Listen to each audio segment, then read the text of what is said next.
Driver তাড়াতাড়ি চলো। হ্যাঁ ম্যাম। তুমি কে?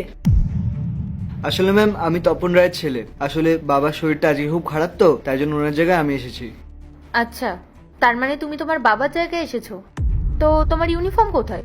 আসলে বাবা আজকে খুব সকালে আমাকে ইনফর্ম করেছেন, আর আমার একটা মিটিং ছিল, কিন্তু বাবা বললো যে আপনাদের পিক করাটা বেশি ইম্পর্টেন্ট, তাই আমি এভাবেই চলে এসেছি। কি বললে তুমি? আজকাল ড্রাইভারের ছেলেরাও মিটিং করতে যায় নাকি? এই তোমাদের মতন মানুষদের না এটাই প্রবলেম, জানো? তোমাদের কাছে সবসময় একটা না একটা এক্সকিউজ রেডি থাকে। এই সামনের জন কিছু বলে দেবে, ব্যাস অমনি একটা এক্সকিউজ দিয়ে দেবো। তোমার বাবারও না এই একই অভ্যাস। দুদিন পর পর ওনার শরীর খারাপ হয়, ওনার বাড়িতে এমার্জেন্সি লাগে, সব সময় এক্সকিউজ রেডি। ওনার ছুটি লাগে সব সময়। ম্যাডাম আপনার কোথাও ভুল হচ্ছে। বাবার সত্যি খুব শরীর খারাপ, আর আমার বাবা কখনো মিথ্যা কথা বলেন না। ওনার শরীরটা সত্যি খুব খারাপ, আর ওনার বয়সও তো হয়েছে।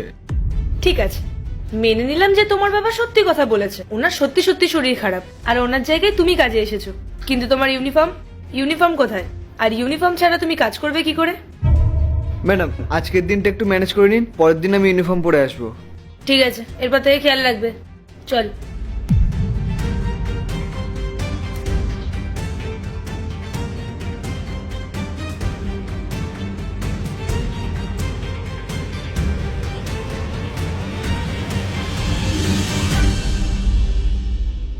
এই শোনো, আমাদের একটা ইম্পর্টেন্ট মিটিং আছে, আমরা সেখানে যাচ্ছি। যতক্ষণ না আসছে তুমি গাড়িতেই বসে থাকবে। গাড়ির থেকে কিন্তু এক পাও বেরোবে না। এই চা খেতে যাওয়ার নাম করে এদিক ওদিক যেন না যাওয়া হয়। আর আমরা যদি এসে দেখি যে তুমি এদিক ওদিক কোথাও গেছো, তোমার বাবাকে কিন্তু চাকরি থেকে বের করে দেবো, মনে থাকবে? ঠিক আছে ম্যাডাম, আপনি একদম চিন্তা করবেন না, আমি এখানেই থাকবো, কোথাও যাব না। ঠিক আছে পূজা, চল তাহলে যাওয়া যাক। চল।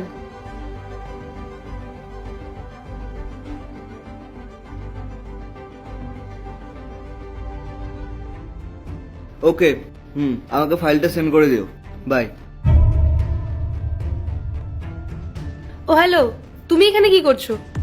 তোমাকে না আমি বারবার করে বললাম তুমি গাড়ির থেকে বেরোবে না, আর বেরোলে সেটা তোমার জন্য ভালো হবে না। আর তারপরেও তুমি এখানে চেয়ারে এসে বসলে কেন? ম্যাডাম আপনার সুবিধার্থে জানিয়ে রাখি যে চেয়ারটা আমি বসে আছি ওটা আমারই। আমি এই কোম্পানির মালিক। বাহ, খুব সুন্দর যোগ বললে তো। একজন ড্রাইভারের ছেলে এই কোম্পানির মালিক। এই দেখো, প্লিজ আমাদের টাইমটা ওয়েস্ট করো না। আজকে আমাদের খুব ইম্পর্টেন্ট একটা মিটিং আছে। যাও আর গিয়ে বসকে পাঠাও।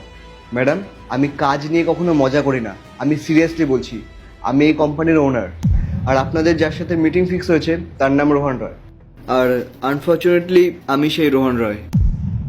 আপনি সত্যিই রোহন রয়? হ্যাঁ।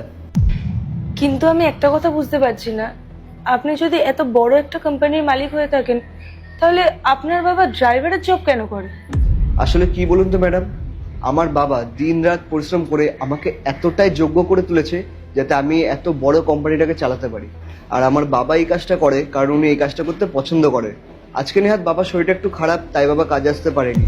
আর বাবা যাতে এটা না মনে হয় যে ওনার বয়স হয়ে গেছে বলে উনি কাজে আসতে পারছেন না, তাই জন্য ওনার জায়গায় আজকে আমি এই কাজে এসেছি। আর দেখুন, আজকে আপনাদের সাথে আমারই মিটিং পড়লো। এই বাহানে আমি এটা জেনে গেলাম যে আমি ভবিষ্যতে যাদের সাথে কাজ করব তাদের চিন্তা ভাবনা কত ভালো।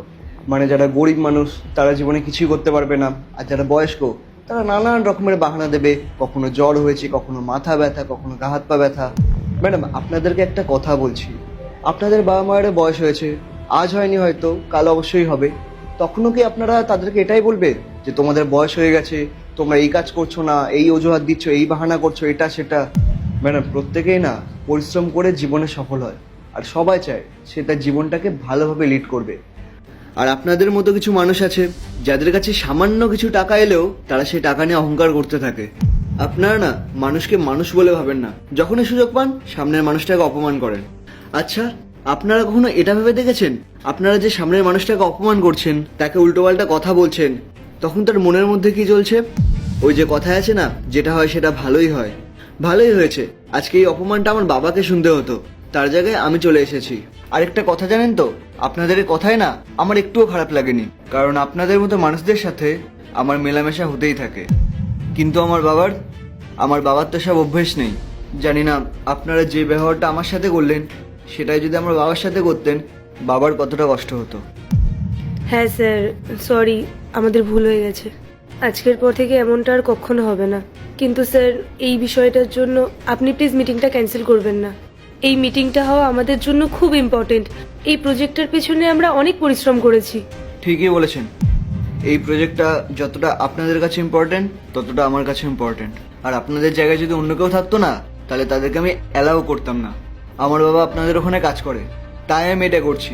এটা আমি আপনাদের জন্য করছি না, আমার বাবার জন্য করছি। দিন, ফাইলগুলো দিন। Thank you sir.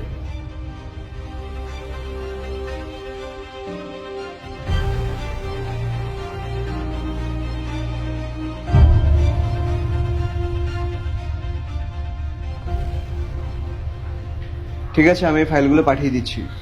আর এরপরে কি হবে ওগুলো আমি আমার টিমের সাথে কথা বলে আপনাদের জানিয়ে দেবো। এবার আপনারা আসতে পারেন। ঠিক আছে স্যার, আমরা আসছি। আর হ্যাঁ, যাওয়ার আগে আপনাদের একটা কথা বলছি। আমার বাবা হয়তো আর কিছুদিনে আপনাদের ওখানে কাজ করবে, তো আমি আপনাদের হাত জোর করে বলছি, আপনারা আপনাদের অহংকারটাকে একটু নিজেদের কাছে রাখুন আর বড়দের সাথে একটু সম্মান দিয়ে কথা বলবেন। হ্যাঁ স্যার, একদম আমরা এই বিষয়টার খেয়াল রাখবো। চল।